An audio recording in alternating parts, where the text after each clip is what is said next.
शारिक दुआ को घर छोड़ने आया है। वो दोनों हमें किस तरह से टिकटिकी बांध के देख रहे हैं। क्या ये तुम्हारी है? असलान ने गिफ्ट में नहीं दी है। नाइला ये तुमसे बात करना चाहती है। घर कम पड़ रहा था तुम्हारे तमाशों के लिए जब तुम यहाँ भी पहुँच गई हो। मैं यहाँ तुम्हारी भलाई के लिए आई थी, लेकिन मैं बेवकूफ हूँ, तुम इस सब के मुस्तहिक हो। बाबा, तुम्हारा घर पर दिल नहीं भरा तो यहाँ तमाशा लगाने आ गई हो। नाइला, मुस्तफा को बुलाओ और कहो अपनी बीवी को यहाँ से ले जाए। आप लोग पछताएंगे और तब तक बहुत देर हो चुकी होगी। ये दरवाजे पे नई गाड़ी किसकी है? उरूज की गाड़ी है। हमारी तो दोनों की दोनों बहुएं पागल हो गई। तुम्हारे लिए एक सरप्राइज है। सरप्राइज? आओ ना।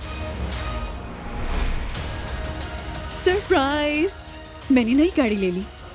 अच्छा आओ ना असलान, कहीं घूमने चलते हैं इसमें। मेरी क्या जरूरत है, तुम्हारी गाड़ी तुम्हारा पैसा।